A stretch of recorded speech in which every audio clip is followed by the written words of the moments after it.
ముందుగా ప్రేక్షకులందరికీ happy Father's day. And ఈరోజు మన గెస్ట్ ఎంఎస్ నారాయణ గారు, విక్రమ్ గారు, శశికిరణ్ గారు, వీళ్ళు ముగ్గురు కూడా మనతో పాటు ఫాదర్స్ డే సందర్భంగా వారి మనసులోని భావాలన్నీ పంచుకోవడానికి రెడీగా ఉన్నారు. వారికి కూడా విష్ చేసేసి విషయం అంతా తెలుసుకుందాం. ఎంఎస్ నారాయణ గారు నమస్తే అండి. అండ్ విక్రమ్ గారు, శశికిరణ్ గారు, సో ముగ్గురికి నమస్తే. ముగ్గురికి ఒకటేసారి హ్యాపీ ఫాదర్స్ డే.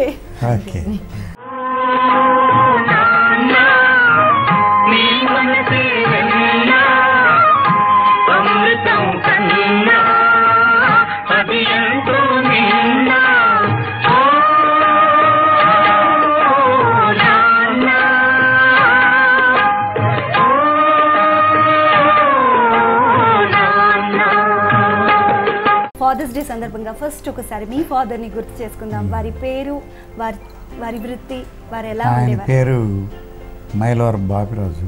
6 అడుగుల పైన ఉండేవారు. కొంచెం బ్లాక్, గంభీరంగా ఉండేవారు. ఆయన కళ్ళల్లో రక్తపు చారులు ఎప్పుడు కనిపిస్తుండేవి. ఫిజికల్గా కోపంగా ఉండేవారు కాదు, అదే చెప్పబోతున్నా. మెంటల్గా చాలా సాత్వికులైన, చాలా గొప్ప వ్యక్తి. విలేజ్లో ఒక పెద్ద మనిషి. మా ఊరు నేను పుట్టేప్పటికి ఫ్యాక్షనిస్ట్ విలేజ్. అట్లాంటి ఊరిలో అజాతశత్రువుగా బ్రతికింది మా నాన్నగారు ఒక్క ఆయన. తర్వాత మా కుటుంబం అంతా అజాతశత్రువుల కుటుంబంలోకి వెళ్ళాం, కానీ జాతశత్రువుల కుటుంబంలోకి వెళ్ళాం. అట్లా పెరిగాం అన్నమాట. అట్లా పెరుగుతున్నప్పుడు మా నాన్నగారికి వ్యవసాయం అంటే బాగా ఇష్టం. అందుకని ఎప్పుడు తీసుకెళ్ళి పొలంలో పెట్టేసేవారు. నేను ఎప్పుడు పారిపోయి చదువుకుంటూ ఉండేవాడిని. ఆఖరికి ఆయన అర్థం చేసుకుని మూర్తిరాజు గారి కాలేజీలో చదువుకోవటానికి పర్మిషన్ ఇచ్చారు. ఇస్తే అప్పుడు నేను మూర్తిరాజు గారు పెట్టిన కాలేజీలో, ఓరియంటల్ కాలేజీలో చదువుకుని ఎంఏ చేసి లెక్చరర్ అయి ఆ తర్వాత తెలుగు లెక్చరర్గా పనిచేశాను. ఆ తర్వాత రచయితగా ఇండస్ట్రీకి వచ్చాను. అక్కడి నుంచి మీకు తెలిసిన జీవితం. మీ ఫాదర్ అంటే అలా ఉండేవారు కదా, మరి మీరు మీ ఫాదర్ నుండి గట్టిగా నేర్చుకున్న విషయం ఏదైనా ఉందా? ఉంది. ఆయన ఏం చెప్పేవారంటే, నిద్రపోయినప్పుడే రెస్ట్ తీసుకో, మెలకువగా ఉండి రెస్ట్ తీసుకోవద్దని చెప్పేవారు. అలాగే మెలకువగా ఉండి పడుకోవద్దని చెప్పేవారు. ఇట్లాంటి గొప్ప విషయాలు ఆయన చదువు తక్కువైనా సరే అద్భుతమైన విషయాలు చెప్పేవారు. అవన్నీ ఇప్పటికీ నేను పాటిస్తుంటాను. అందుకే కొంచెం పెద్దయ్యాను.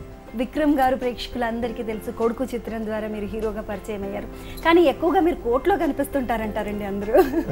అంటే మీ ప్రొఫెషన్ అడ్వకేటేనా? అవును, అడ్వకేట్గా కూడా. అంటే ఇప్పుడు ఎల్ఎల్ఎం చేశానండి. త్వరలో పిహెచ్డి చేయబోతున్నాను. డాక్టర్ విక్రమ్ గారు అవుతారు. దానివల్ల కొంచెం అప్పుడప్పుడు కోర్టుకి వెళ్తూ ఉంటాను. ఓకే. శశి గారు, మిమ్మల్ని కూడా డైరెక్టర్గా చూడబోతున్నామని ప్రేక్షకులందరికీ తెలుసు. అండ్ మీ ప్రాజెక్ట్ ఎక్కడి వరకు వచ్చింది? ఆల్మోస్ట్ కంప్లీట్ అయిపోయిందండి. పోస్ట్ ప్రొడక్షన్ జరుగుతుంది. ఇప్పుడు ఆడియో రిలీజ్ త్వరలో జరుగుతుంది, అనౌన్స్ చేస్తాను. ఓకే. సో ఒక వ్యక్తిగా పరిపూర్ణమైన వ్యక్తి ఎంఎస్ నారాయణ గారు. అండ్ ఒక ఫాదర్గా 2 పిల్లలు, మంచి ప్రొఫెషన్స్, వాళ్ళిద్దరు ఎదుగుదల చూసిన ఒక పరిపూర్ణమైన వ్యక్తి. ఇక నటుడిగా మాట్లాడతారా? మనం మాట్లాడలేం. He's super.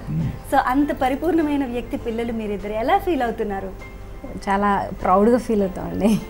మా ఫాదర్కి పుట్టడం అనేది మా లక్.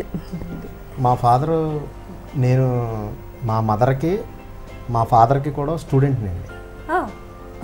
మా మదర్ తెలుగు టీచరు, మా ఫాదర్ తెలుగు లెక్చరర్. స్కూల్లో మా మదర్ దగ్గర చదివాను నేను. మా ఫాదర్ మాకు గురువులు కూడా, మా తల్లిదండ్రులు మాకు గురువులు కూడా. ఆయన దగ్గర లెక్చరర్గా నేను యాజ్ ఎ స్టూడెంట్ ఆయన దగ్గర చదివాను. అప్పుడే ఆయన డైరెక్షన్లో నాటకాలు చేశాను. వేరే వేరే నాటకాల్లో ఆయన రచించిన వాటిల్లో ఆయన డైరెక్షన్లో అప్పుడు చేశాను. నా సినిమాలు కూడా ఆయన దగ్గరే డైరెక్షన్లో చేశాను. అలాగేంటంటే ఒక ఫాదర్కి ఒక కొడుకుగా కన్నా నాకు యాజ్ ఎ స్టూడెంట్గా కానీ వేరే అదర్ యాక్టివిటీస్లో కానీ వీటిలన్నిటిలో కూడా నాకు బయట వాళ్ళకన్నా ఇంకా ఎక్కువ ఇంటరాక్షన్ ఉంది మా ఫాదర్తో. సో మీరు చాలా లక్కీ ఆ విషయంలో. అండ్ మీరు ఎప్పుడైనా? నేను నాన్నగారికి స్టూడెంట్ అండి.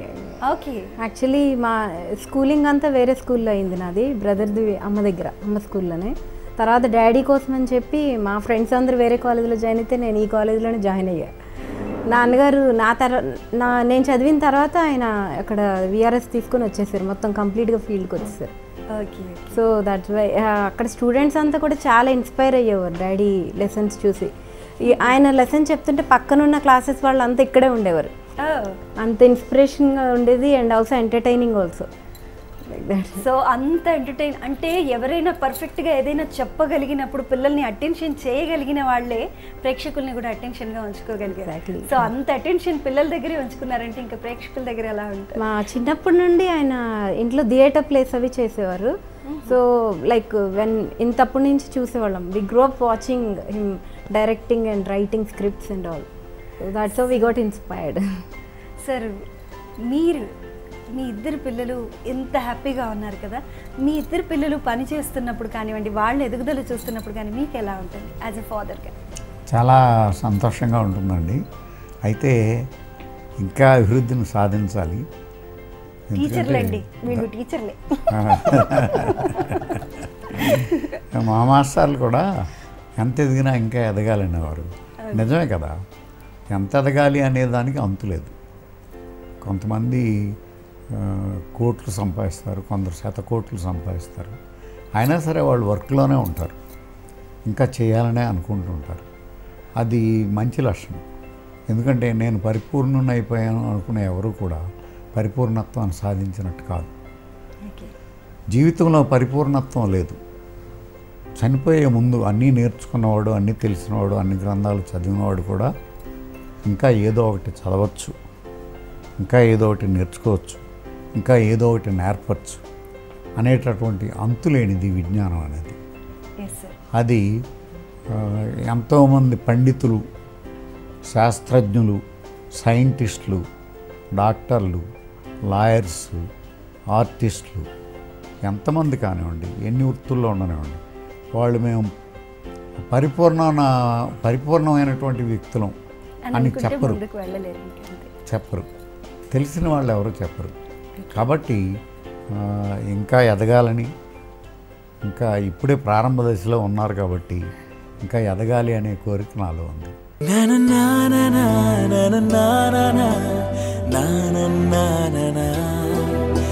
Na